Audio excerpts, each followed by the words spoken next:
Hello everybody, hope you're doing well and welcome back to the channel. This video is going to be focused on Pheonix. Now, recently picked up Pheonix as a 6-star champion and obviously didn't really overly rate her in that particular opening. But obviously that is wrong, Rich. You shouldn't do that. You should at least have a look at the synergies, have a look under the current meta, whether or not she could actually stand up tall and see whether or not she can actually do damage in different areas. And that's what we're going to intend to do. Now, first and foremost, prepping for this video, I decided to go over to marvelsynergy.com. Link is in the description. This is a fantastic site that puts together all the synergies for the characters. It is amazing the amount of effort this site and whoever's behind it does to keep up to date with the latest things. And yeah, like the disappointing thing for me is not having a Mr. Sinister of a higher starage. I do have a 2-star version, but that is not enough to activate the synergy which I want, which is this one here, which is this one right here, saying add Mr. Sinister to a team of Pheonix and you get Bloodlines, and Bloodlines is the synergy I want. As you can see, the 3-star version is what you need. Do I have the 3-star version? No. And basically it's all about having 20% critical rating and gain True Strike, ignoring all armor, resistance, evasions and auto block. So that's what I wanted, but for whatever reason it's not there, and obviously that's for special attacks, which is great if you are just utilizing your Pheonix. High signature level would be kind of good, especially if you're considering you're building up a huge amount of power from that Awakened ability. But it's not all gloom and doom, because I want to focus on Emma Frost. Because part of her synergy is that for Pheonix, entering Overload will not consume her Fury buffs. Instead, all Fury buffs are removed when she stops overloading. This is a unique synergy, obviously, blah, blah, blah, blah. But that's important because I don't want those Fury buffs to go. I want to ensure that the damage output is extensive enough to kind of go, hey, but there's a bit of damage there. Not to mention the fact that I'm going to be trying to work something with Heimdall synergy in there.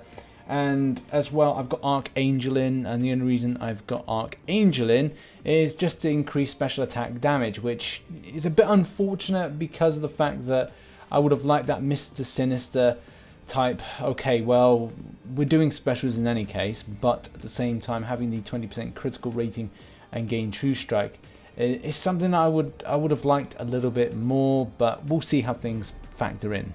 I also hope in the future that we're able to add more synergies in for this character, because it's meant to be one of the most powerful characters in the Marvel Universe, or Mutant Universe, or X-Men Universe, whatever you want, however you want to classify it.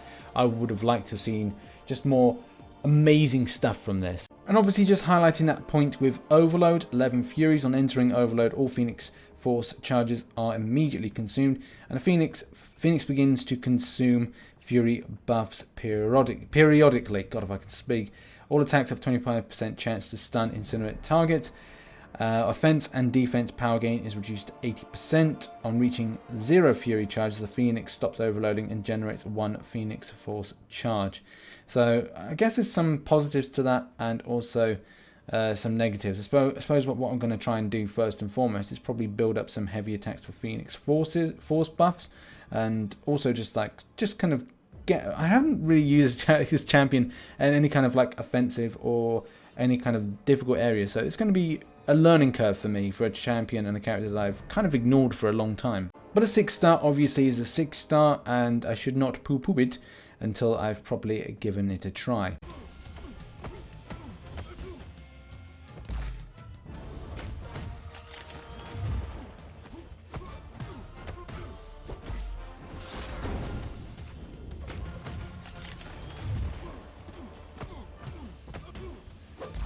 Now, from looking at the SP3, it was doing 2% damage on Winter Soldier, which is equal to 10,955 damage. I did have to check a percentage calculator to get that particular figure.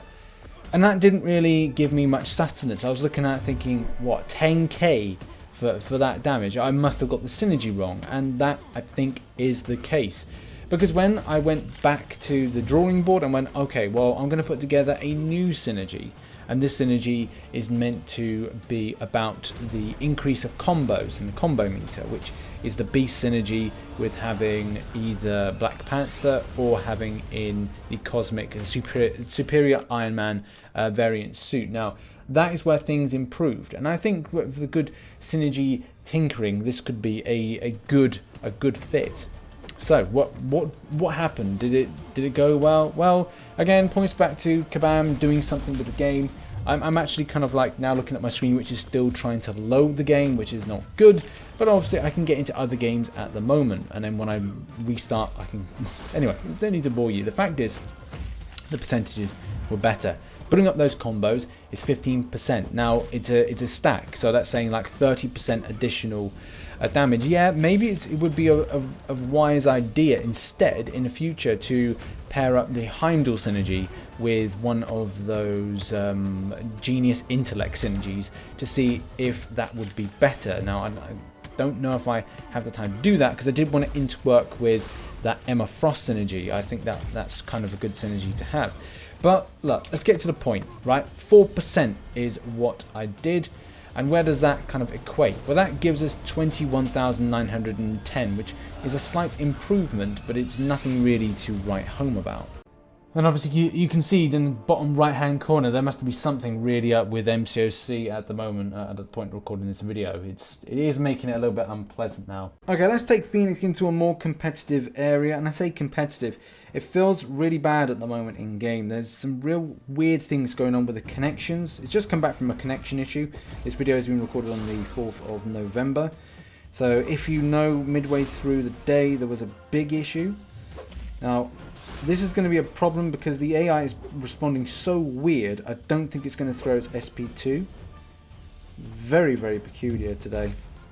And I know he's going to build up. He's going to synthesize in a second. Oh, that's a little bit of good luck there.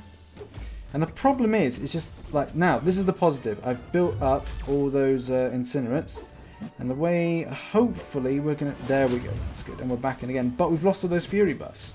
So it kind of sucks that is what's happening. And even there, like, going into a parry, I guess this is down to, like, device-based issues. But that was good. That's good. Okay, we've got a bit of good fortune here with the AI. But again, issue will be good. Okay, that is a positive. And we're going to try and do a fury, not fury, we're going to try and do a heavy attack in second. There we go. That's good as well. I'm going to try and throw in a second wave to synthesize. There we go, back in again. We're on overload. I'm going to put in the SP3, which obviously you can see the fury stacks going down, which if we had the Emma Frost synergy, they'd stay up there. But still, that's good amount of damage. And Jess goes with more of a brawler, hitting those heavy attacks in to build those fury, those Pheonix Force charges, and at the same time we're trying to... It would be great to preserve them, but because the fight didn't really last that long, we really had to keep our head in a swivel and damage output effectively. But yeah, not too bad. She's not too bad. I'm just going to cast my final thoughts over Pheonix. She seems to be in some ways lost but still relevant in the current meta based on the extent of Incinerates. Comparing it with others, you know, she could be likened to Human Torch, except Human Torch feels like it's not as hard work to damage output at an amazing rate in a short space of time. And the same thing could be said for Pheonix. Obviously the methods that I was using were heavy attack, get those Pheonix Force charges on, and then it's a case of like building up, and then it would be good to see a synergy in the future that allows her to extend the amount of the energy-based damage she does. But I don't know if that's ever going to be a thing. Playing about with trying to do some big amounts of damage, as we've seen with trying to do the Heimdall synergy or that Genius Intellect synergy, was kind of like a little bit underwhelming, especially from an SP3 doing, in some cases, 10 or 20,000 damage. For me, it just didn't really give that meat to the bones, and I kind of hope there is some sort of improvement for the future. But I like the way that we've got those fury buffs staying on there after the point of overload, which obviously with the Emma Frost synergy is helpful because then you're able to keep up that rate of damage with that. I think a good mix would be the Heimdall synergy mixed with the Genius Intellect synergy rather than just going one down one way or one down another. And yeah, like, she's not too bad. I think still going to be arena champion for me. And I don't know if I'd ever awaken her. I guess she can be a little bit annoying if she was put into a Alliance Wars defense situation. But maybe if you're in, like, Gold 2, Gold 1. But in any case, like, cast your thoughts in the comment section down below. Have I missed anything? Let me know as well. Thank you very much for watching, and I'll see you in the next one. Bye-bye for now.